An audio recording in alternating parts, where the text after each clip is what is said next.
السلام علیکم ورحمۃ اللہ وبرکاتہ الحمد للہ رب العالمین والصلاة والسلام علی سید المرسلین وعلی آلہ واصحابہ اجمعین اما بعد فاعوذ باللہ من الشیطان الرجیم بسم اللہ الرحمن الرحیم من یطیع الرسول فقد اطاع اللہ صدق اللہ مولانا العظیم الصلاة والسلام علیک یا رسول اللہ الصلاة والسلام علیک یا حبیب اللہ الصلاة والسلام علیک یا نبی اللہ الصلاة والسلام علیک یا نور اللہ صلی اللہ تعالی علیہ وسلم۔ میرے پیارے آقا علیہ الصلاۃ و تسلیم کے پیارے دیوانوں اور دیوانیوں، رمضان شریف 2022 کا یہ اسپیشل پروگرام چل رہا ہے اور روزانہ بعد نماز ظہر یہ پروگرام ہوتا ہے جس میں فضائل اعمال پر بھی بات ہوتی ہے اور اصلاح احوال اور اصلاح عقائد پر بھی گفتگو کی جاتی ہے۔ تو 2 دن سے ہم لوگ یہ گفتگو کر رہے ہیں کہ ایک عورت کو اچھا بننا چاہیے اور کتنا اچھا بننا چاہیے، اور نبی اکرم علیہ الصلوۃ والتسلیم نے سلسلے میں کیا فرمایا ہے اس پر گفتگو چل رہی ہے۔ یہ گھروں کو اچھا بنانے کے لیے اور اپنا ماحول سازگار کرنے کے لیے یہ بیان سب کے لیے بہت بہت امپورٹنٹ ہے۔ اسے ایک بار سنا جائے، دل میں بسایا جائے تو انشاءاللہ آپ کو بہت فائدہ ہوگا اور فیملی سیٹنگ میں آپ کے لیے بہت آسانی ہو جائے گی۔ آج میں آپ کے سامنے ایک حدیث پیش کرتا ہوں۔ حضرت ابو ہریرہ رضی اللہ تعالیٰ عنہ سے روایت ہے، نبی اکرم نور مجسم صلی اللہ علیہ وسلم نے ارشاد فرمایا کہ اذا صلت المرأة خمسها وحصنت فرجها واطاعت بعلها دخلت من ای ابواب الجنت شاءت۔ آپ نے ارشاد فرما کہ عورت 5 وقتہ نماز کی پابندی کرے اور اپنی عزت کی حفاظت کرے اور اپنے شوہر کی تابعداری کرے تو جنت کے جس دروازے سے چاہے اس میں داخل ہو جائے۔ یعنی جو زیادہ توجہ کے قابل امور ہے اس کا ذکر فرما، باقی امور اس کے ساتھ میں مل جاتے۔ پھر یہ نہیں کہ بھائی نماز کا ذکر ہوا تو روزے نکل گئے، نہیں، سب فرائض واجبات سب شامل ہو جاتے، لیکن جو زیادہ امپورٹنٹ ہوتا ہے اس کو حدیث میں مینشن کیا جاتا ہے۔ تو پہلا یہ ہے کہ جب عورت 5 وقتہ نماز کی پابندی کرے، یہ تو سب مسلمانوں کے لیے فرض عین ہے، اس میں تو اپنے پاس میں کوئی عذر ہے ہی نہیں کہ بھئی اگر آپ بیمار ہیں، کھڑے نہیں ہو سکتے تو بیٹھ کے پڑھیے، بیٹھ کے نہیں پڑھ سکتے تو لیٹ کے اشارے سے پڑھیے، لیکن نماز معافی میں نہیں جاتی ہے۔ وضو نہیں کر سکتے ہیں تو تیمم کیجئے مگر نماز پڑھیے، نماز قضا کرنے کی اجازت کسی کو نہیں ہے۔ اسلام میں فرض نماز کی بہت بہت اہمیت بیان فرمائی گئی ہے، بلکہ اس کو اسلام کے اعمال میں رکن اعظم کا درجہ دیا گیا ہے۔ سب سے بڑا رکن جو ہے عملی اعتبار سے وہ مسلمانوں کے لیے نماز ہے، جو وقت پر ادا کی جائے۔ 5 وقت کی فرض نماز جو وقت پر ادا کی جائے یہ مسلمان کے لیے رکن اعظم ہے۔ اس میں تو کوئی کمی مسلمان میں آنی ہی نہیں چاہیے، چونکہ زکوٰۃ ہے وہ تو سال میں ایک بار، وہ بھی پیسہ ہوگا تو دینا ہے، نہیں ہے تو نہیں دینا ہے، اور روزہ ہے وہ بھی سال میں ایک ہی بار، ایک مہینہ آتا ہے، باقی 11 مہینے میں تو وہ آتا نہیں ہے۔ آپ نفل رکھنا چاہے تو آپ کی مرضی پر ہوتا ہے۔ اس طریقے سے زکوٰۃ ہے وہ تو زندگی میں ایک بار ہے، وہ بھی آپ صاحب ثروت ہیں کہ وہاں جا سکتے ہیں، آ سکتے ہیں تو آپ پر فرض ہوگا، ورنہ نہیں ہوگا۔ تو کون سا فرض ہے جو روزانہ درپیش ہوتا ہے 5 مرتبہ؟ وہ صرف اور صرف نماز ہے۔ اس لیے حضور اکرم علیہ الصلوۃ والتسلیم نے نماز کی اہمیت کو بتانے کے لیے پہلا ذکر یہ فرما کہ عورتیں 5 وقتہ نماز کی پابندی کریں۔ اور مردوں کی بنسبت عورتوں میں मज़हबी अमल की बहुत ज़्यादा कमी पाई जाती है, बहुत ज़्यादा कमी पाई जाती है। वजह उसकी ये है कि या तो वो सुस्ती है या फिर घर के झमेलों की वजह से वो तवज्जो नहीं दे पाती हैं। और बहरहाल मगर फिर भी अ, अगर कुछ नहीं है तो जो ज़रूरी इबादत है उसमें तो कोई एक्सक्यूज़ नहीं चलता है ना कि भाई बच्चे हैं तो मैं नमाज़ कैसे पढ़ूँ, घर के काम करना है तो मैं नमाज़ कैसे पढ़ूँ, ये करना है तो नमाज़ कैसे पढ़ूँ, वो करना है तो नमाज़ कैसे पढ़ूँ। नमाज़ के बारे में कोई एक्सक्यूज़ मुसलमान का खुदा की बारगाह में न चलेगा। आपको एनी हाउ पढ़नी है तो फिर इसमें तो कोई बहाना नहीं चलता। तो मुसलमानों में मर्दों की बनिस्बत औरतों में नमाज की बहुत बहुत कमी पाई जाती है। कितने तो ऐसे हैं कि उनको अदा नमाज की कोई अहमियत का पता ही नहीं है। उनको तो ऐसा है कि जब चाहे पढ़ लेंगे, कभी थोड़ा सा प्रॉब्लम हुआ, ओ हम तो बाहर हैं कैसे पढ़ेंगे, छोड़ दिया। हम तो किसी के घर मेहमान गए, कैसे पढ़ेंगे, छोड़ दिया। ये नहीं है, एक नमाज के तर्क करने का गुनाह आपको मालूम हो जाए, तो आप कभी भी अपनी नमाज को कज़ा नहीं होने देंगे, जहां भी रहेंगे, आप उसको अदा करने की कोशिश करेंगे। तो जानना तो पड़ता है ना भाई गुनाह कितना बड़ा है, तो आपको एहसास होता है कि मैं उसको कैसे छोड़ूं। एक नमाज छोड़ी जाए जानबूझ करके तो आपका नाम जहन्नम के ऊपर लिख दिया जाता है कि फला आदमी जहन्नम में जाएगा। एक नमाज छोड़ी है तो नाम जहन्नम पे चला गया।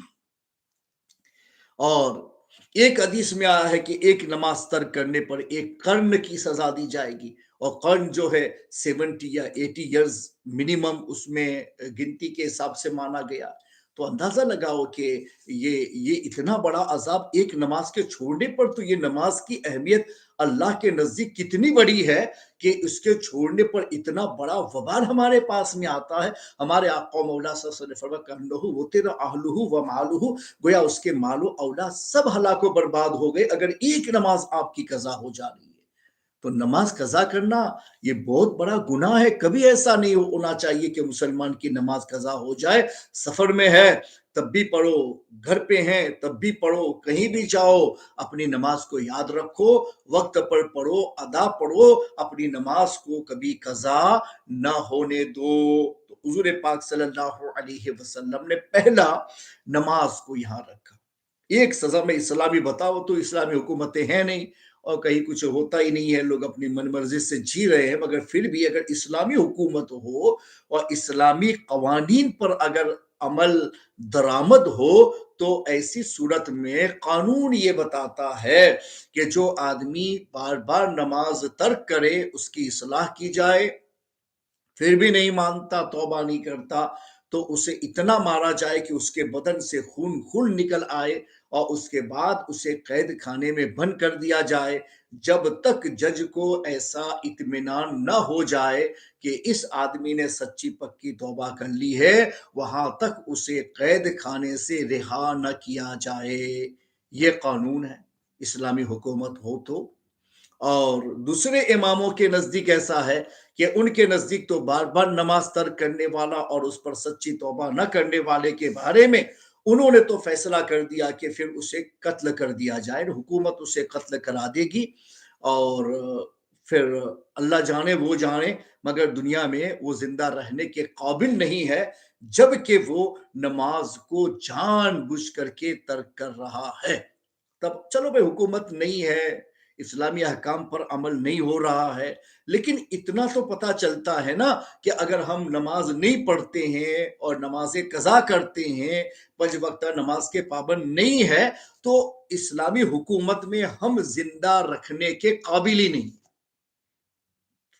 तो ये कितना बड़ा गुनाह होगा कि जिसमें आदमी को जिंदा ही न रखा जाए, उसे मार डालो और चला जाए वो दुनिया से, कि वो नमाज तर्क करते हुए दुनिया में रहने के काबिल नहीं है। तो अंदाजा लगाओ, जब ऐसा मालूम हो जाता है ना कि किसी चीज के छोड़ने का गुनाह कितना बड़ा है, तो फिर आदमी उस पर अमल करने के लिए तैयार हो जाता है। लेकिन आजकल हम मजहबी तालीम तो लेते नहीं है, और दीनी तालीम में जो बच्चों को पढ़ाया जाता है नॉर्मल क्लासेस में, اور وہاں تو صرف قصے کہانیاں اور تھوڑی بہت فضیلت کی باتیں ہوتی ہیں، اس کے علاوہ وہاں کچھ ہوتا ہی نہیں کہ وہاں ان سب چیزوں کے اوپر بات کی جائے اور لوگوں کو آگاہ کیا جائے، اس لیے دنیا اس سے ناواقف رہتی ہے، اور ناواقفی کی بنیاد پر ہی لوگ ترک صلات کرتے ہیں۔ جو لوگ اللہ کے احکام کو جانتے ہیں، ترک کا وبال بھی جانتے ہیں، وہ لوگ کبھی بھی ہمت ہی نہیں کر سکتے ہیں کہ ان کی نماز قضا ہو جائے، بلکہ اگر انہوں نے نماز نہیں پڑھی ہے تو ان کو نیند نہیں آئے گی، وہ سونا بھی چاہتے پھر بھی ہوگا میں سو جاؤں پھر نہ اٹھ پاؤں تو میری نماز قضا، وہ پہلے پڑھے گا پھر سوئے گا، ایسا ہو جاتا ہے۔ تو اہمیت سمجھو، اور چھوڑنے پر وبال کیا ہے اسے بھی معلوم کرنے کی کوشش کرو، تاکہ سب کو توفیق مل سکے کہ ہم اسلام کے احکام کی صحیح طور پر بجا آوری کر سکیں۔ یہ پہلا حضور پاک صلی اللہ علیہ وسلم نے ایک عورت کے لیے مینشن کیا، حکم سب کے لیے، لیکن چونکہ اسپیشل عورتوں کا ذکر چلتا ہے تو عورت کو خاص کیا گیا کہ ان میں تھوڑی توجہ کم ہے، اور وہ دوسرے بہانہ بنا لیتی ہے اور نماز چھوڑ دیتی ہے، تو یہ اتنا آسان نہیں ہے، اور یہ بہانہ وہاں نہیں چلے گا۔ دنیا میں تو تم ایک دوسرے کو منا لے جاؤ تو وہ الگ بات ہے، پر یہاں تو مسئلہ دنیا کا تھوڑی نہ ہے، یہ تو اللہ کی بارگاہ کا مسئلہ ہے، تو اس کو کیسے حل کریں گے؟ وہاں تو عذر نہیں چلے گا۔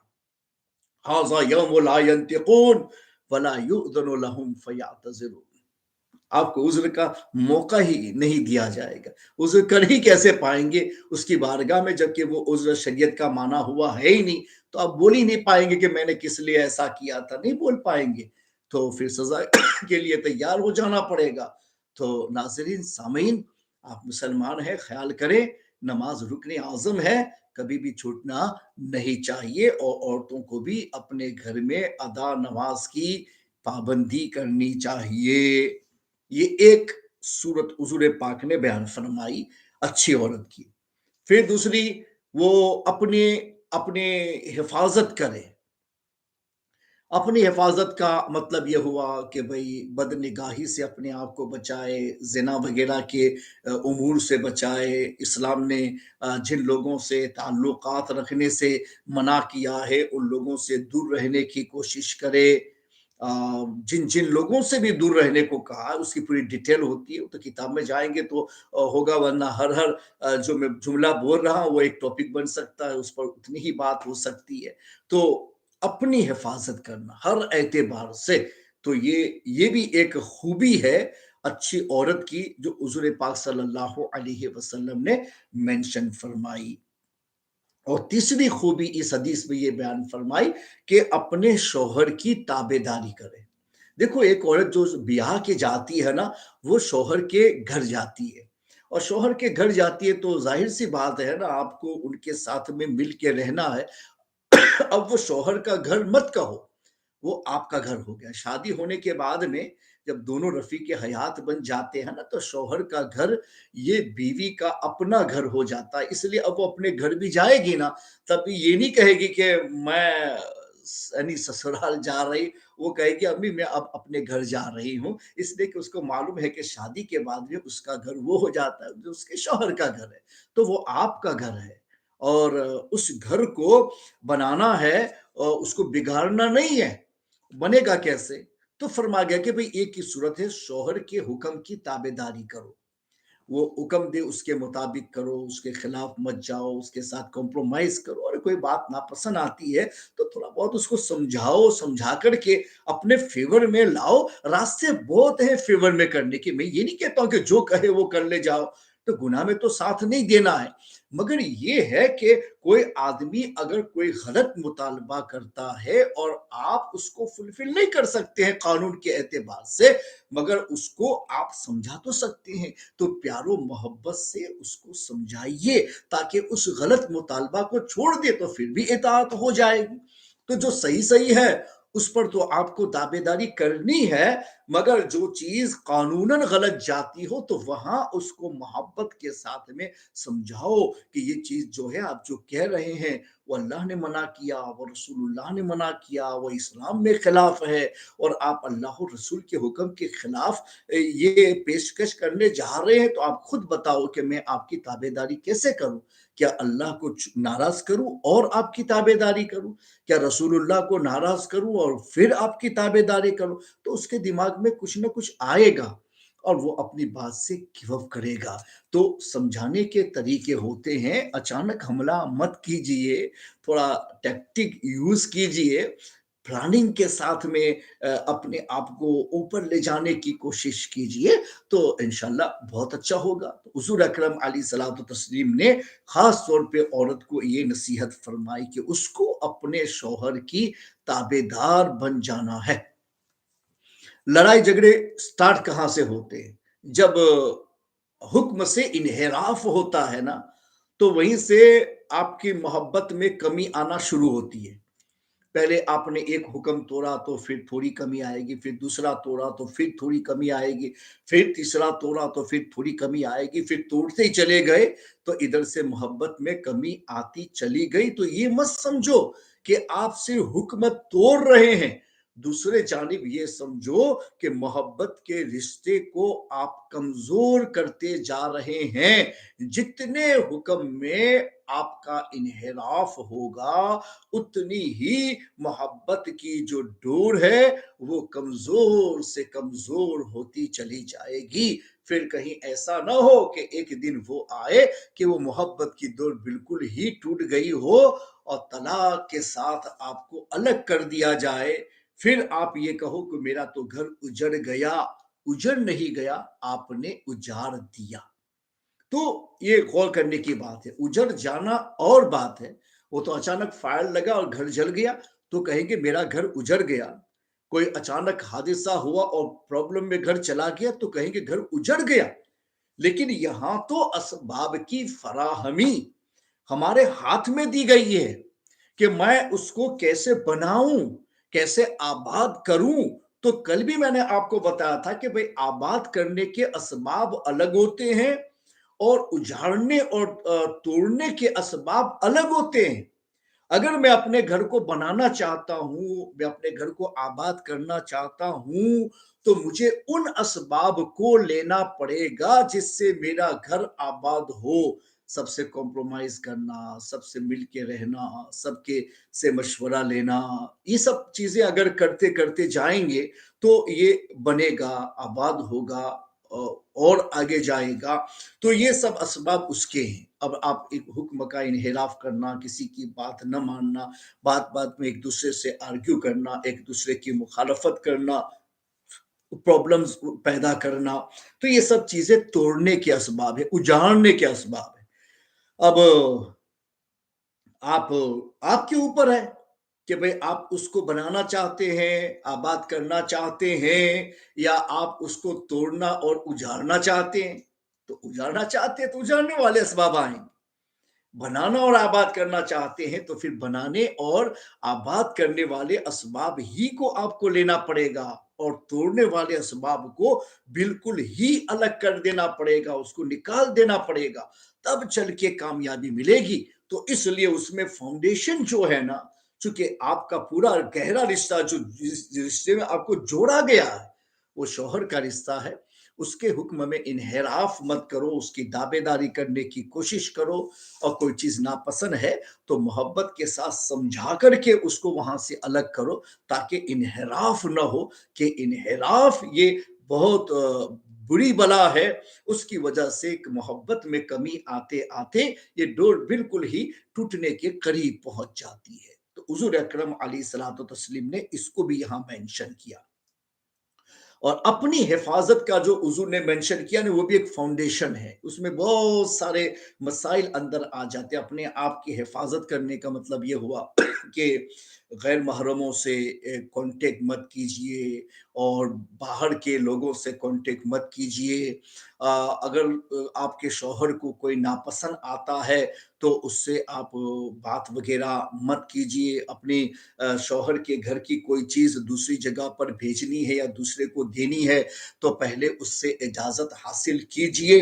یہ سب حفاظت ہے، مال کی حفاظت، اپنی ذات کی حفاظت۔ چونکہ عام طور پہ جو ہے نا، وہ ایک تو شوہر کے خلاف جانے سے پرابلم شروع ہوتے ہیں، اور دوسرے جو ہے نا وہ اپنی سیلف کی حفاظت نہ کرنے کی وجہ سے پرابلم شروع ہوتے، اور یہ جو پرابلم ہے نا وہ دوسرے سے بھی زیادہ خطرناک ہے، कि अगर किसी के दिमाग में कोई शक पैदा हो जाए, और शक पैदा ऐसे तो नहीं हो जाता ना कि अचानक शक पैदा हो गया। बहुत सारे लोग नेगेटिव होते हैं कि वो बिला वजह भी शक कर लेते हैं, तो उनको निकाल दीजिए। वो तो उनको तो अपने दिमाग का इलाज करना चाहिए कि वो नेगेटिव से पॉजिटिव बनने की कोशिश करे। वो उनकी बात नहीं करता, वो तो इलाज के काबिल है, उनको इलाज करना चाहिए। जो लोग अच्छे हैं वो अगर किसी मामले में शक पैदा करेंगे तो वो अचानक नहीं कर लेते हैं। वो कुछ ऐसा देखते हैं, उसके बाद में उनके दिमाग में शक गुजरता है, फिर दोबारा देखते हैं तो वो शक और बढ़ जाता है, फिर से बारह देखते हैं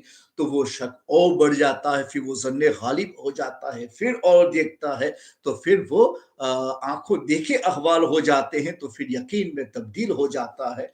और यकीन में तब्दील हो जाने के बाद में फिर घर का बाकी रखना और रहना औरत के लिए बड़ा मुश्किल हो जाता है। मैंने शौहर फिर बाकी नहीं रखता। इसलिए फरमा गया कि ये भी एक फाउंडेशन है कि आप जो है अपनी सेल्फ की हिफाजत करो। शौहर को जिससे मिलना पसंद नहीं आता उससे मत मिलो। इस्लाम जिसके मिलने से आपको मना करता है उससे अपने आप को रोक लो। यानी शक के असबाब पैदा ही मत करो कि शक आए। आप बिल्कुल शरीफ बन के रहें और मुहज़्ज़ब बन के रहें। जिससे मिलने को कहा उसी को मिलें, जिससे मिलने से इस्लाम ने और शौहर ने मना किया उससे आप दूर रहें। तो फिर कोई शक कैसे पैदा होगा? शक तो उसी वक्त पैदा होता है कि भाई कोई बाहर का आदमी है और अनजाना है, और आपकी कोई जान पहचान उससे है, आप उससे मिलती हैं और क्या है, मुस्कुरा के बातें करना, नरम लहजे में बातें करना, इस तरह की कुछ बातें होती हैं कि जिसकी वजह से आदमी को शक पैदा होता है। तो भाई शक का दरवाजा आप खोलते क्यों है कि प्रॉब्लम आपको हो? इसका प्रॉब्लम आप ही को होने वाला है। तो फिर जो रियल रिश्ता है वो प्रॉब्लम में जाता है बाहर के एक ताल्लुकात को उस्तुवार करने की वजह से। तो ये तो हिमाकत है ना कि मैं अपने घर को उजारूं और बाहर के एक आदमी से कांटेक्ट करके मैं अपने घर को नुकसान पहुंचाऊं। ये तो कभी नहीं हो सकता है ना, कोई अक्लमंद ऐसा नहीं कर सकता है। तो यही है कि अगर आपको मना किया गया है कि भाई इस्लाम तो मना करता ही है, मगर शौहर को भी कभी कभी होता है कि भाई कुछ लोग ऐसे होते हैं कि उनसे मिलना जुलना उनको पसंद नहीं आता है। तो फिर एक आध बार में पता चल गया तो आइंदा मना कर दो कि भाई सॉरी, ये नहीं हो सकता है, मेरे शौहर को ये पसंद नहीं है, मैं ये नहीं कर सकती। तो भाई कॉन्टेक्ट काटने में क्या जाता है? रियल कॉन्टेक्ट काटोगे, जो टेम्पररी उसी को काट दो ना। तो ये एक बहुत इंपॉर्टेंट चीज है औरतों के अंदर, खास तौर पे ऐसे मुल्कों में कि जहां फ्रीडम के दम भरे जाते हैं कि भाई फ्रीडम फ्रीडम। पता नहीं वो फ्रीडम कौन सा दम है कि मुसलमान तो ऐसा नहीं बोलता है, मगर जो लोग गैरों की जहानत लेते हैं, अंग्रेजों की जहानत लेते हैं, ऐसे लोगों से ऐसे प्रॉब्लम होते हैं कि वो लोग लोगों की जहानत ले लेते हैं और फिर बोलते हैं फ्रीडम। फ्रीडम क्या होता है? यानी आप अपने से जो चाहे कर लो। तो आप तो मुसलमान हैं, आप तो कहते हैं मैं अल्लाह और रसूल को मानता हूं, उनकी शरीयत पे चलता हूं। तो शरीयत पे चलते तो फिर फ्रीडम कहां से आया? फिर तो आपको कानून देखना पड़ेगा कि मैं ऐसा बोलूं, मैं ऐसा करूं, मैं ऐसा काम कर सकती हूं, नहीं कर सकती हूं, सब तो आपको कानून की किताब में लिखा हुआ मौजूद है। फिर फ्रीडम कहां से आ सकता है? तो फ्रीडम मुसलमान का लफ्ज कभी नहीं हो सकता है कि मुसलमान फ्रीडम कहां से होगा? उसने तो कलमा पढ़ के पहले ही दिन से ऐलान कर दिया है कि मैं अल्लाह और उसके रसूल की बारगाह का गुलाम हूं और बंदा हूं।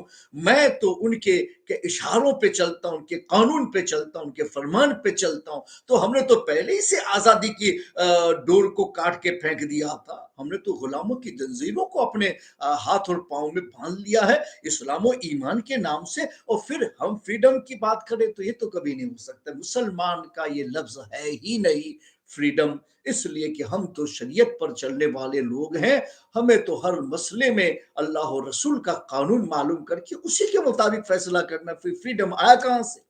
तो ये लड़कियों में जो आमतौर पे प्रॉब्लम हो रहे हैं और डिवोर्स के मसले बहुत बहुत बढ़ते जा रहे हैं। अभी देखो भाई, शादी हुई 3 महीने में डिवोर्स हो गया, कितनों का तो महीने में डिवोर्स होगा, कितना तो अभी नक्की किया है और तय किया है, और 2-4 हफ्ते के बाद में पता चला कि यार एंगेजमेंट हुआ था लेकिन टूट गया। भाई क्यों टूटा? कैसे टूटा? ऐसे ही टूट गया? नहीं, शकूक व शुबहात दरमियान में आते हैं। आपके बातिनी अहवाल का भी तजस्सुस करते हैं कौन? शादी करने वाले तो करेंगे, उनको तो इस्लाम ने इजाजत दी है कि वैसा कर सकते, तो वो तो तजस्सुस करेंगे। और जब पता चलता है कि नहीं उनमें ऐसा है वैसा है, इनसे ताल्लुक उनसे ताल्लुक है, तो फिर शक पैदा हो जाता है, तो आपका तय किया हुआ रिश्ता भी टूट जाता है। और कभी कभी तो निकाह में आने के बाद भी इस रिश्ते को तोड़ दिया जाता है, तो कितनी शर्मिंदगी का बायस होगा। भाई क्यों टूटा? वो कहा लड़की का ताल्लुक ऐसा था ना, इसलिए तोड़ दिया, उसके नाजायज ताल्लुकात थे इसलिए तोड़ दिया। तो ये क्या छोटी मोटी बात है? आपकी बदनामी, आपके घर वालों की बदनामी, आपके भाई बहनों की बदनामी, आपके तमाम रिश्तेदारों की बदनामी, ये बदनामी। और यहाँ तो चलो छोड़ दिया, हमारे इंडिया वगैरह में तो क्या होता है कि अगर किसी गांव की लड़की का ऐसा हुआ तो पूरा गांव शर्मिंदगी महसूस करता है कि भाई दूसरे गांव वाले तो ये कहेंगे ये तो फलां गांव की लड़की थी, उसने ऐसा किया, तो पूरा गांव शर्मिंदगी महसूस करता है, यार ऐसा हो गया, तो पूरे गांव की बदनामी। तो जहां जितनी शर्मो हया होती है ना, उसी एतबार से ऐसे गुनाहों पर लोगों को बेइज्जती महसूस भी होती है, वो अपने आप को बचाने की कोशिश करते। तो फ्रीडम वाला जो लफ्ज है ना, वो मुसलमान खवातीन में कभी नहीं आना चाहिए, मर्दों में भी नहीं आना चाहिए, खवातीन में कभी नहीं आना चाहिए। कानून के मातहत अपनी लाइफ में शक मत पैदा होने दो, वरना तुम्हारी लाइफ बड़ी नाजुक है। मैंने आगे भी एग्जांपल देके बताया था कि जैसे कांच की चूड़ी होती है भंगल, वो कितनी आपको सेफ रखनी पड़ती है कि बर्तन धो और लग जाए तो टूट जाए, हाथ हिलाओ वॉल में लग जाए तो टूट जाए, तो आप उस बंगल की हिफाजत के लिए आप अपने हाथ की हिफाजत कर लेती हो कि बंगल टूट ना जाए, इसलिए हाथ को बचाना है। तो यहां तो पूरा खानदान तबाह होने की बात है, यहां तो आपका घर उजड़ जाने की बात है।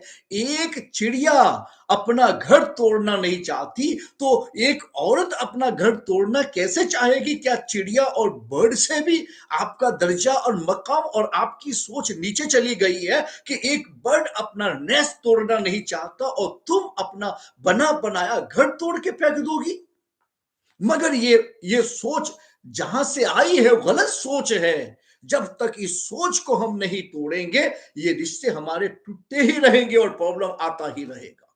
इसलिए आपको ये फ्रीडम वाला लफ्ज मुसलमान की जबान पर नहीं आना चाहिए, उसे भूल जाओ। हम फ्रीडम कभी नहीं हो सकते। हम अल्लाह और रसूल की बारगाह के बंदी और गुलाम हैं, और हमें उन्हीं के बताए हुए राह पर चलना है। इसलिए बताया गया कि औरत की लाइफ के लिए सबसे ज्यादा खतरनाक यही है कि वो इस रिश्ते में आने के बाद में अपनी लाइफ के लिए कोई ऐसा प्रॉब्लम पैदा ना होने दे कि जिसकी वजह से उनकी मोहब्बत में कमी आए और रिश्ता प्रॉब्लम में चला जाए। और सबसे ज्यादा जो है वो ऐसे ही होता है कि गैरों के जो ताल्लुकात हैं वो इस रिश्ते में कबूल ही नहीं किए जाते हैं, तो फिर प्रॉब्लम आता है, तो वो छोड़ दो। हुजूर ने फरमा कि ये फाउंडेशन है, उसमें आगे हजारों मसाइल उसमें शामिल हो जाते हैं। अपने शौहर की इताअत करो, हजारों मसाइल इसी में शामिल हो जाते हैं। और नमाज की पाबंदी को कह दिया कि जो नमाज की पाबंदी करेगा, जाहिर सी बात है वो सबसे ज्यादा है, दिन में 5 बार है, उस पर चलना बड़ा मुश्किल है। तो इतने मुश्किल पर अमल कर ले जाएगा, तो बाकी तो साल में एक बार, कोई जिंदगी में एक बार, तो फिर उसमें भी अमल हमारे लिए बहुत आसान हो जाएगा। तो जो फाउंडेशन है उसको हुजूर अकरम अलैहिस्सलातु तस्लीम ने इस हदीस में मेंशन किया। फिर फरमाते हैं कि ऐसी औरत के लिए बशारत, ये आखिरत का एक तमगा है जो औरतों को नबी अकरम नूरे मुजस्सम सल्लल्लाहु ताला अलैहि वसल्लम की तरफ से दिया जाता है कि बहुत सारी चीजें हैं जो हमारे मामूलात में हमारे एतबार से मुश्किल तो है, लेकिन मुश्किल से गुजरेंगे तभी तो आसानी पैदा होगी ना। तो आप नमाजें पढ़ेंगे, मुश्किल तो है वक्त निकालना, लेकिन आखिरत की आसानी हो जाएगी। आप अपनी लाइफ में अपनी सेल्फ की पूरे पूरी हिफाजत करेंगे, मुश्किल तो है लेकिन आखिरत में आसानी हो जाएगी। आप पूरे तौर पर शौहर की वफादार और ताबेदार बन जाओ, मुश्किल तो है मगर आखिरत की आसानी हो जाएगी। तो हम सभी कुछ अल्लाह और रसूल का इसलिए करते हैं कि आखिरत हमारी आसान हो जाए। तो अगर फैमिली लाइफ के कुछ उसूल को दरमियान दरमियान में लाके कहा जाता है कि इस मुश्किल को भी बर्दाश्त कर दो ताकि आखिरत आसान हो जाए, तो इसका मतलब ये हुआ कि हम अपनी सेल्फ की हिफाजत करें और अपने आप को हर एतबार से प्योर रखने की कोशिश करें, गुनाहों से अपने आप को बचाए। तो ये हमारे लिए आखिरत की आसानी है। और शौहर की ताबेदारी करो, ये भी आखिरत की आसानी। सब कुछ तो आपके लिए वर्शिप में ही चला गया, ये तो इबादत नहीं है। शौहर की ताबेदारी करो तो इबादत, और आप अपनी सेल्फ की हिफाजत करो, गुनाह से बचाओ, ये भी आपके लिए इबादत। नमाज पढ़ते हो तो इबादत है, मगर कभी कभी ऐसा होता है कि इन उमूर को इबादत नहीं समझा जाता, मगर इस हदीस में इन सब को, खानदानी उमूर को भी अगर शरीयत की रूह से अगर अमल में लाया जाए तो हुजूर अकरम अलैहिस्सलातु तस्लीम उसको भी इबादत में शुमार कर रहे, और उससे भी आखिरत की आसानियां मैसर आएंगी, उसकी बशारत सुना रहे।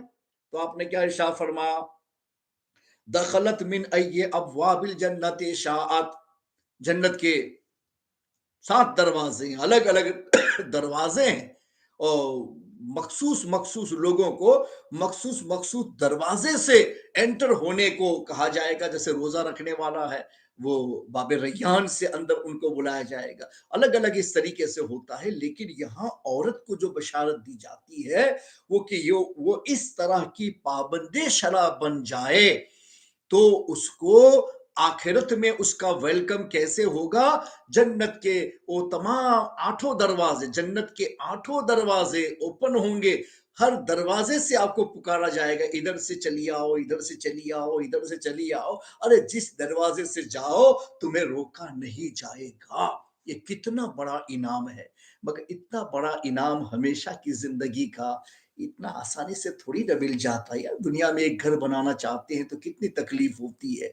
वो जिंदगी भर काम करते हैं, मॉर्गेज लेते हैं, उसको थोड़ा थोड़ा करके पे करते हैं, मुश्किलात से गुजर करके अपने घर को चलाते हैं, कितनी मुश्किलात होती। तो एक घर बनाते हैं। ये जन्नत का घर जो है वो आपके नाम आमाल में ऐसे ही थोड़ी ना आ जाएगा, जबकि दुनिया का मिट्टी का घर जो है वो हजारों मुश्किलात से गुजरने के बाद मिलता है। तो जन्नत का घर इतनी आसानी से थोड़ी मैसर आ जाएगा, उसके लिए भी तकलीफ उठानी पड़ेगी ना।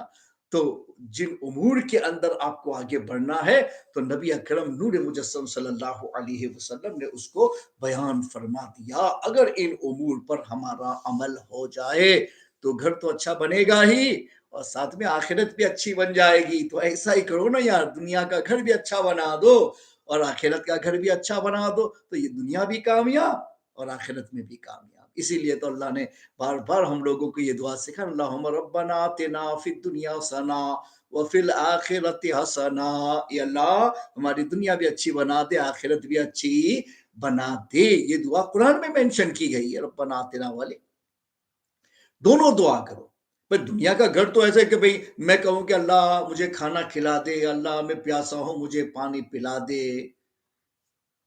तो खाना और पानी खुद से थोड़ी ना आ जाएगा।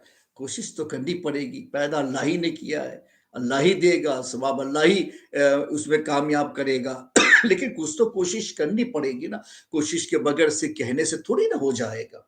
तो ये भी घर संसार जो है वो कहने से नहीं चल जा, या अल्लाह मेरे घर को अच्छा बना दे, या अल्लाह मेरे घर को खुशो खुर्रम कर दे, या अल्लाह मेरे घर वालों को सबको आगे बढ़ा दे, तो कहने से हो जाएगा। दुआ मांगने तौफीक के लिए मांगना चाहिए, मगर कोशिश तो आपको करनी पड़ेगी ना। वो असबाब अपनाइए तब चल के बनेगी। और तुमने पतीली में पानी रखा और गैस के ऊपर रख दिया, फिर कहा कि अल्लाह इसको चाय बना दे, तो बन जाएगी? नहीं बनेगी ना।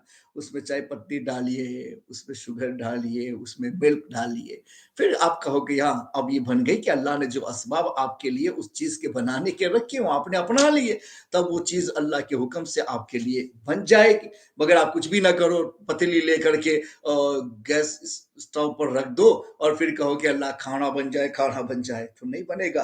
और सुबह से शाम की आपकी पूरी जिंदगी खत्म हो जाएगी, फिर भी नहीं बनेगा। असबाब दिए गए हैं, उन असबाब को अपनाओ, फिर अल्लाह से तौफीक मांगो तो मिलेगा। वरना फिर दीन की बातें आती तो लोग के अल्फाज पर गुजार देते हैं, या अल्लाह आखिरत अच्छी बना दे, या अल्लाह मेरी दुनिया अच्छी बना दे, या अल्लाह ये कर दे वो कर दे, और सबब एक भी नहीं अपनाना। तो अल्लाह ने तो दुनिया ही आलम असबाब पर रखी है, असबाब को फराहम कीजिए, फिर अल्लाह की ज़ात पर भरोसा कीजिए कि अब अल्लाह ताला कामयाबी तक मुझे पहुँचाएगा। कुछ करना ही ना हो तो कैसे मिलेगा? तो ये नहीं है कि घर अच्छा बन जाए कहने से अच्छा बन जाएगा। घर अच्छी तरह से आबाद हो जाए कहने से आबाद हो जाएगा। नहीं, जो असबाब आबाद करने के उन सबको अपनाओ, फिर रब से दुआ करो, मेरे मौला मैंने अपनी कोशिश कर ली है, अब कामयाबी तक तू पहुंचाना तो सही है, वरना तो फिर गलत ही है ना। और आप रेलवे स्टेशन पर गए, टिकट तो आपने कटवा लिया, लेकिन आप वहां चल के चेयर पर बैठ गए, ट्रेनें आ रही है और जा रही हैं, और किसी ने कहा कि भाई बैठ जाओ, कहा नहीं नहीं नहीं, मैंने अल्लाह से दुआ कर ली, मुझे पहुंचा देगा लंदन। तो फिर टिकट लेने की भी क्या जरूरत थी, घर बैठे ही दुआ कर लेते कि लंदन पहुंचा दे, तब तो ये गाड़ियां भी नहीं बनानी पड़ती और सवारियां भी नहीं बनानी पड़ती, ऐसे ही जहां कहते वहां चले जाते। तो भाई ऐसे नहीं होता है, असबाब अल्लाह ने पैदा किए, उन असबाब को अपनाओ, फिर भरोसा अल्लाह की ज़ात पर करो। भाई मैंने टिकट भी लिया, मैं ट्रेन में बैठ भी गया, ट्रेन चल भी रही है, अल्लाह के ऊपर भरोसा है कि मुझे मेरी मंजिल तक ले जाएगा। कभी ऐसा भी हो सकता है कि हमने सब कुछ किया और ट्रेन को टक्कर लगी और वहीं की वहीं रह गई, मैं पहुंच ही नहीं पाया अपने मकसद को। तो सब कुछ असबाब करने के बाद भी नहीं मिला, लेकिन असबाब तो करना पड़ेगा ना, फिर अल्लाह की जात पर भरोसा। इसी तरह से घर संसार को चलाने में, घरों को आबाद बनाने में भी असबाब तो आपको अपनाने पड़ेंगे। और असबाब दो तरह के हैं, कुछ होते हैं तोड़ने वाले और उजाड़ने वाले, और कुछ होते हैं बनाने वाले और आबाद करने वाले। तो उन असबाब को अपनाओ जो आबाद करने वाले हैं, तो घर आबाद हो जाएगा। फिर दुआ भी करो, अल्लाह मजीद तो बरकती अता फरमाएगा। लेकिन कुछ भी ना करो और फिर को मेरा घर उजड़ गया, तो ये बहाना नहीं चलता है। क्यों उजड़ा, ये इंपॉर्टेंट है। उजड़ना कहने से पहले, और किसी के सामने भी आप बोलेंगे कि मेरा घर उजड़ गया, तो वो भी ये नहीं कहेगा कि एक्सीडेंटली उजड़ गया है, वो भी यही कहेगा कि उजड़ने के असबाब क्या है, क्यों ऐसा हुआ, रीजन पे वो भी जाएगा। इस वजह से माँ और बहनों से खास तौर पर यह गुजारिश की जाती है कि तुम्हारी जिंदगी जो है वो बहुत नाजुक तरीन जिंदगी है, कांच की बोतलों की तरह से तुम्हारी जिंदगी है, कांच के बंगल की तरह से तुम्हारी जिंदगी है। थोड़ी सी भी ठेस लगने से वो टूट सकती है, वो प्रॉब्लम में आ सकती है। इसलिए तुम दूसरे के कंपेयर की बात मत करो, तुम ये बात करो कि मुझे अपनी जिंदगी को सेफ कैसे रखना है और मुझे अपना घर कैसे आबाद करना है और बनाना है, उसकी सोच आपको पैदा करनी चाहिए। कभी कभी गलत फ्रेंडशिप की वजह से भी प्रॉब्लम आते हैं घरों के अंदर।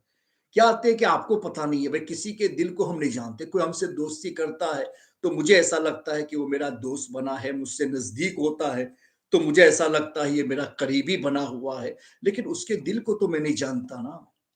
वो तो आजमाने के बाद पता चलेगा उसके दिल में क्या है। कभी कभी लोग आपके दोस्त बनते हैं इसलिए कि आपका घर अच्छा चल रहा है, तो इसमें दरार कैसे पैदा की जाए, इनको तोड़ा कैसे जाए, इसमें लड़ाई झगड़े कैसे डाले जाए। तो कितने ऐसे भी होते हैं कि जो जेलेसी होते हैं, जलने वाले होते हैं, हसद करने वाले, वो किसी की भलाई नहीं देख सकते, वो आपको तोड़ने के लिए हर मुमकिन कोशिश करते हैं। मगर सीधे ही वो करेगा तो आप उसके उसके दाव में नहीं आएंगे ना। तो जितने भी दुनिया में फरेबी लोग हैं, जितने भी दुनिया में धोखा देने वाले लोग हैं, वो क्या करते हैं कि वो पहले आपको दोस्त बनाते हैं, आपके फ्रेंड बनते हैं, और फ्रेंड बनने के बाद में आहिस्ता आहिस्ता आपको मिसगाइड करना शुरू करते हैं, और आपको ऐसा लगता है ये तो मेरा फ्रेंड है, क्या मुझे गलत मशवरा देगा, क्या मुझे गलत बात बताएगा, या क्या मुझे गलत गाइडलाइन पर ले जाएगा।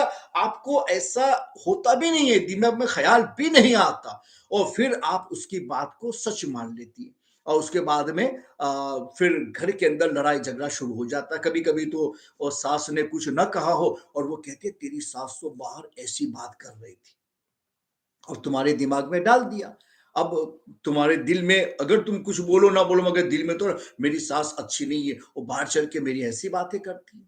फिर एक मर्तबा आके वो देखे कि हाँ मेरी बात पर असर तो हुआ है, तो फिर दूसरी मर्तबा आके कहेगी ओ तुम्हारी जो तुम्हारा देवर है, तुम्हारा जेठ है, वो भी तुम्हारे लिए वो फलां से ऐसी बात कर रहा था, और मुझे मुझे फलां ने बताया। अब اس میں بھی محبت میں کمی لائے. تو اس طریقے سے گھر کے جو رشتے ہیں نا وہ آہستہ آہستہ دیکھ دیکھ کر کے بات پہنچاتے ہیں. پھر آپ انکوائری نہیں کرتی. کیوں نہیں کرتی ہو کہ بھائی یہ تو میری دوست ہے کیا جھوٹ بولے گی, یہ میری فرینڈ ہے کیا جھوٹ بولے. بھائی فرینڈ ہے نہیں, وہ دشمن ہی ہے. تم کو ایسا لگا ہے کہ وہ فرینڈ ہے, حقیقت میں وہ تم سے نزدیک اس لیے ہوئی ہے کہ وہ تمہارے سامنے آ کر کے اس طرح کی باتیں کر کے تمہارے گھر میں دشمنی ڈالنے کی کوشش کرے. جب تمہیں پتا ہے کہ وہ جو بات بتا رہی ہے وہ توڑنے کے اسباب ہے, بنانے کے تو اسباب ہے ہی نہیں. تو اگر آپ گھر بنانا چاہتی ہے تو توڑنے والے سبب کو لوگی کیوں. جب اس نے کہا کہ تمہاری ساس ایسا کہہ رہی تھی, ختم کرو یا تم غیبت مت کرو میرے سامنے, میں کسی کی غیبت نہیں سنتی. تمہارا دیور یہ کہہ رہا تھا, تمہارا جیٹھ یہ کہہ رہا, تم کو بھائی یہ غیبت ہے, تم میرے سامنے اس کی بات مت کرو. تو آپ ایک بار دو بار اس کو توڑ دو گے نا, تو پھر وہ سمجھے گی کہ یار یہاں تو داؤ نہیں چلتا, اس کو نہیں بہکا سکتے ہیں. تو ایسا دنیا میں بہت سارے گھروں کے اندر پرابلم آیا کہ بیچاری سیدھی سادی لڑکیاں جو ہے نا, ان کے گھروں میں پرابلم لانے کے لیے لوگ فرینڈ شپ کر کے ان کو ایسی غلط باتیں بتا کر کے ان کے گھر میں لڑائی پیدا کر دیتی. اب وہ سنتی نہیں ہے, وہ ساس سے لڑنا شروع کر دے گی, اور تم میرے بارے میں ایسا. بھائی کب بولی, کیسے بولی. اب بیچاری وہ ساس کہہ رہی, بھائی بتاؤ میں کب بولی کب بولی. اب یہ سنی نہیں رہی, چونکہ اس نے اس کا دماغ بنایا نا, اس لیے انکوائری کرنے والی ہے ہی نہیں. بس اب وہ تو لڑائی جھگڑے ہی میں اس کو بدلے. اب لڑائی ہوئی ساس کے ساتھ تو ساس سے محبت میں کمی آئی, دیور کے ساتھ لڑائی ہوئی تو اس سے محبت میں کمی آئی, جیٹ کے ساتھ لڑائی ہوئی تو اس میں کمی آئی. اس طریقے سے جتنے بھی رشتے گھر کے ہیں آہستہ آہستہ پھر سب میں کمی آتی جائے گی. تو پھر آپ کا گھر رہے گا نہیں, اجڑے گا. اس لیے میں کہتا ہوں کہ جس طرح سے آپ اپنی سیلف کی حفاظت کرتی ہو, اس طریقے سے غلط لوگوں کی صحبتوں سے بھی بچنا بہت ضروری ہے. اور جو عورت آپ کے گھر کے کسی فرد کی غیبت لے کے آپ کے پاس میں آئے, خدا را اس کی بات کو مت سنو کہ اسلام نے تو غیبت کو یوں ہی حرام کیا ہے. وہ تمہارے گھر والوں کی غیبت تمہارے پاس آ کے کیوں کرتی ہے, اس کا پاکیزہ ارادہ نہیں ہے, اس لیے وہ تمہارے سامنے ان کی غیبت کر رہی ہے کہ تم لڑو اور تمہارا گھر اجڑ جائے, یا کم سے کم پرابلم پیدا ہو جائے. تو اس دنیا میں خاص طور پر اس زمانے میں جدھر سے ہم گزر رہے ہیں, بڑا خطرناک ہے, بڑا خطرناک ہے. کس کو دوست بنایا جائے اور کس کی دوستی پر اعتماد کیا جائے, اس زمانے میں اب نہیں ہو سکتا. ہر مسئلہ مشکل سے مشکل بنتا جا رہا ہے, اور ہر رشتہ یہ شک میں ملوث ہوتا جا رہا ہے, اس لیے کہ لوگ اچھے نہیں رہے, لوگوں کی نیتیں اچھی نہیں رہی, لوگوں کی سوچ اچھی نہیں رہی. ایک مسلمان کی سوچ بنانے کی تھی کہ کسی مسلمان کے گھر میں لڑائی ہو جائے تو ہم پہنچے صلح کرانے کی کوشش کریں, اگر نا اتفاقی ہوئی ہے تو منانے کی کوشش کرے. یہ ذمہ داریاں ہم کو دی گئی تھی, بلکہ اسلام نے تو ہم لوگوں کو یہاں تک ذمہ داری عطا فرمائی کہ ہمارے آقا مولا صلی اللہ علیہ وسلم نے یہاں تک ارشاد فرمایا کہ اگر دو مسلمان میں لڑائی ہے اور سچی بات تم پہنچاؤ تو لڑائی اور بڑھے گی. تو اسلام کہتا ہے ایسی جگہ پر تم سچی بات نہیں پہنچا سکتے, جھوٹ بول کر بھی اگر تم ان دونوں کے درمیان صلح کر سکتے ہو, ان میں کمپرومائز کر سکتے ہو, تو اسلام ایسی جگہ پر تمہیں جھوٹ کی بھی اجازت دیتا ہے, بشرطے کہ تم مسلمان کو ملانا چاہتے ہو. اسلام کہاں تک آگے بڑھا کہ جھوٹ تو حرام نہیں اسلام میں, قرآن کی نص قطعی سے جھوٹ حرام ہے, اور جھوٹ بولنے کو کوئی جائز نہیں سمجھتا ہے. وہ انسانیت کے نام پر بھی حرام ہے, اسلام کے نام پر تو ہے, انسانیت کے نام پر بھی لوگ جھوٹ کو پسند نہیں کرتے, اس کو برائی جانتے, اس کو عیب ہی سمجھتے. مگر اس کے باوجود اسلام دو مسلمانوں کے ملانے کو اور ان میں کمپرومائز کرنے کو کتنا اچھا اور پسندیدہ عمل سمجھتا ہے کہ اتنے بڑے حرام سے بھی گزرنے کی اگر ضرورت درپیش ہو تو اسلام کہتا ہے جھوٹ بول کے اگر ملا سکتا ہے تو ملا دے, ثواب ملے گا. اور کہاں جھوٹ حرام اور کہاں ملانے پہ ثواب, یہ دونوں جوائنٹ نہیں ہو سکتے. جھوٹ حرام اور ملانے پہ ثواب, جھوٹ اندر لا کر کے ثواب کیسے ہوگا. मगर नहीं, मुसलमान को मिलाने की इतनी बड़ी फजीलत इस्लाम ने बयान फरमाई है कि अगर इसके जरिए भी तू सुलह कर सकता है तो सुलह कर ले। वो जुड़ कैसे? जैसे दो मर्दों में या दो औरतों में या मियाँ बीवी में कोई अनबन हो गई है। अब वो एक दूसरे को बुराई बोलते हैं हमारे सामने। वो औरत मिलेगी तो अपने शौहर की बुराई करेगी, शौहर मिलेगा अपनी बीवी की बुराई करे। हमें मालूम है कि उसने हमारे सामने बुराई की, फिर भी मैं क्या कहूंगा बीवी के पास जाके, अरे यार तुम तो अपने शौहर से इतनी नफरत करती हो, तुम तो इतनी कंप्लेन इतनी शिकायतें उससे करती हो, वो तो मुझसे मिला, वो तो तुम्हारी बहुत तारीफ कर रहा था, ये तो अजीब बात है, वो तुम्हारी इतनी तारीफ कर, तुम तो इतनी बुराई कर रहे। अब उस इस दुश्मनी में थोड़ी कमी आएगी, चूंकि मैं जो सुना रहा हूं ना, वो उसके दिल में जा रहा है, यार मैं बुराई करूं, वो मेरी तारीफ कर रहा। अब इसकी बीवी ने हमारे सामने यही कहा। हम शौहर के पास में गए और फिर कहा कि यार तुम तो तुम्हारी बीवी की इतनी बुराइयां बयान कर रहे हो, तुम्हारी बीवी तो तुम्हारी बहुत तारीफ कर रही थी। वो तो कहते नहीं नहीं नहीं, मेरा शौहर बहुत अच्छा है, चलो जो हुआ हुआ, ना समझी में हो गया, कुछ हुआ होगा, लेकिन मेरा शौहर बहुत अच्छा है, वो तुम्हारी बहुत तारीफ, हालांकि तारीफ नहीं की है, वो हमारे सामने बुराई कर रही थी, मगर फिर भी मैंने इसको समझाया, कॉम्प्रोमाइज किया, दोनों की दुश्मनी कम करने की कोशिश की, ना इत्तेफाकी कम करने की कोशिश की, आहिस्ता आहिस्ता मिले और फिर साथ में हो गए। तो ये झूठ का सहारा लिया, इधर भी झूठ बोला, उधर भी झूठ बोला, मगर इस्लाम मुझे इजाजत दे रहा है, बोल, इसलिए बोल कि तू मिलाना चाहता है, उजाड़ना नहीं चाहता है।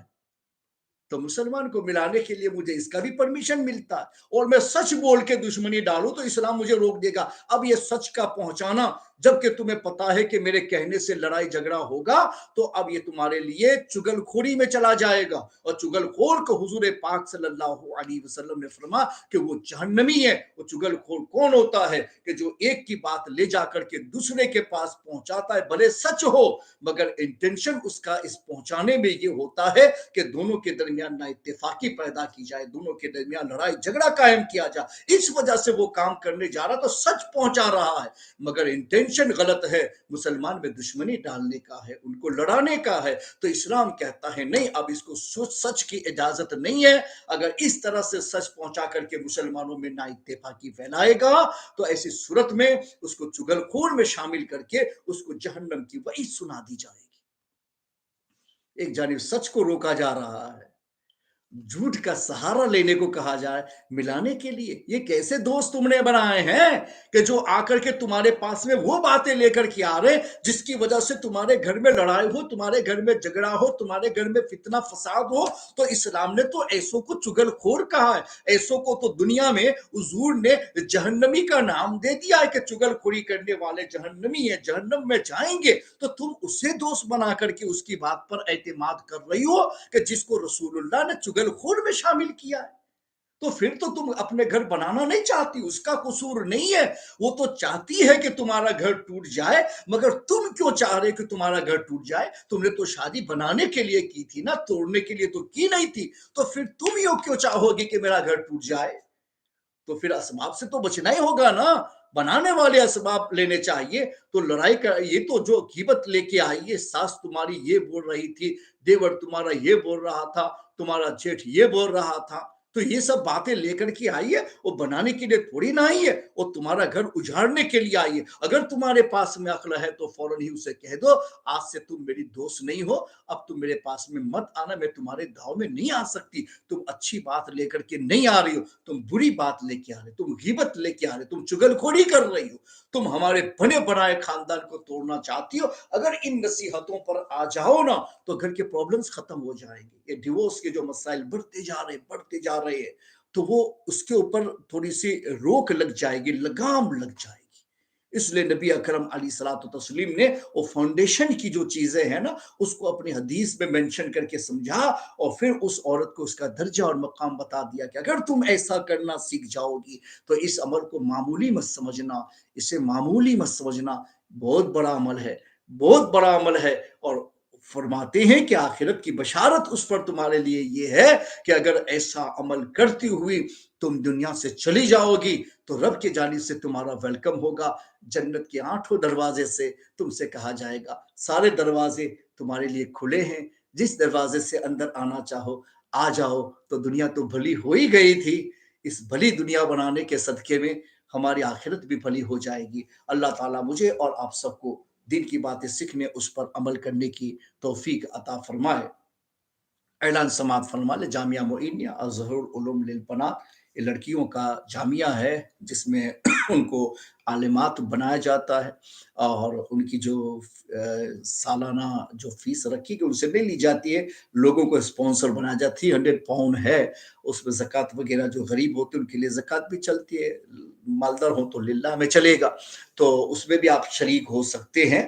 ایک ایک لڑکی کو اسپانسر بنا لو، تو آپ تو عالمہ نہیں بنے، مگر آپ کے پیسوں سے کوئی عالمہ بن جائے گی تو ثواب بھی آپ شامل ہو جائے گی کہ اللہ میں تو نہیں بن سکی، مگر میں نے اپنے پیسوں سے ایک کو عالمہ بنا دیا تھا۔ یہ بہت اچھا سہانا موقع ہے، اس میں آپ شامل ہو سکتے ہیں۔ اور دوسری بات یہ ہے کہ Misbahi welfare mission dot com پر آج جائیں گے تو ساری ڈیٹیل آپ کو مل جائے گی، اینیو رپورٹ بھی آپ کو مل جائے گا، اور بھی بہت سارے جو کام ہوتے ہیں، جتنی برانچز پر کام ہوتا ہے ساری برانچز کی آپ کو ڈیٹیل بھی معلوم ہو جائے گی، تو اس پر جا کر کے آپ معلوم کر لیں۔ آپ ڈونیشن بھی دینا چاہتے ہیں تو ہمارے بینک کا جو یعنی اکاؤنٹ نمبر وغیرہ جو ہے اس کی ڈیٹیل، بینک ڈیٹیل بھی جو ہے آپ کو وہاں سے حاصل ہو جائے گی، آپ اس میں بھی جا سکتے ہیں۔ ای میل آپ چھوڑ دیجئے تو آپ کا نام ایڈریس چھوڑیں گے تو ریسیپٹ بھی آپ تک پہنچا دی جائے گی۔ اور مت بھولیے دارالیتامہ چشتیہ دارالیتامہ جو بننے جا رہا ہے وہ ہماری کمیونٹی کا یہ پہلا ورک ہے اہل سنت والجماعت کا، پٹیل لوگوں میں، پٹیل برادری میں، گجراتی لوگوں میں۔ تو اس ادارے پر آج تک کام نہیں ہوا، حالانکہ بہت پہلے ہونا چاہیے تھا، لیکن دن آئے دروس آئے، انشاءاللہ جب بھی میدان میں آئیں گے اللہ کا کام ہے ہوگا ضرور، لیکن یہ ہے کہ ہر ایک آدمی کو ایک شوق پیدا کرنا چاہیے کہ ادارہ تو بننے کے لیے سٹارٹ کیا ہے تو وہ تو بن ہی جائے گا، لیکن کیا میرا حصہ بھی اس میں لگے گا؟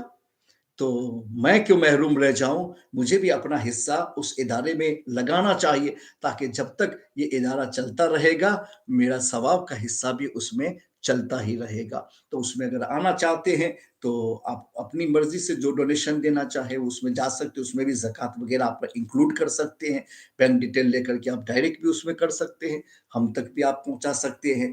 اور 3000 پاؤنڈ اگر زکوٰۃ صدقات اور پوری فیملی کے ملا کر کے آپ جوائنٹ کر کے دیں گے تو ایک روم آپ کی فیملی کے نام سے وہاں بنایا جائے گا، اور انشاءاللہ آخر میں پھر وہاں تختیاں بھی لگائی جائیں گی کہ کون سا روم کن فیملی کی طرف سے بنایا گیا ہے، تو جو بھی دیکھے گا وہ دعا کرے گا، وہ بچے جو وہاں پلیں گے وہ بھی آپ کے لیے دعا کرتے رہیں گے۔ تو یہ دنیا میں بہت سارے کام ہوتے ہیں، ہمیشہ نہیں ہوتے ہیں، ایک آدھ بار کے ہوتے ہیں، اس میں کوئی آدمی آگے پیچھے جاتا ہے نا تو پھر رہ جاتا ہے، جو آدمی جمپ کر لیتا ہے پھر وہ کامیاب ہو جاتا ہے۔ تو نیکی کا کام ہے، جم کر لیجئے تو انشاءاللہ آپ کو کامیابی مل جائے گی۔ ہمارا کام میسیج پہنچانا ہے، توفیق دینا اللہ تبارک و تعالیٰ کا کام ہے۔ ہم دعا کریں گے اللہ تعالیٰ ہم سب کو نیک اعمال کی توفیق عطا فرمائے۔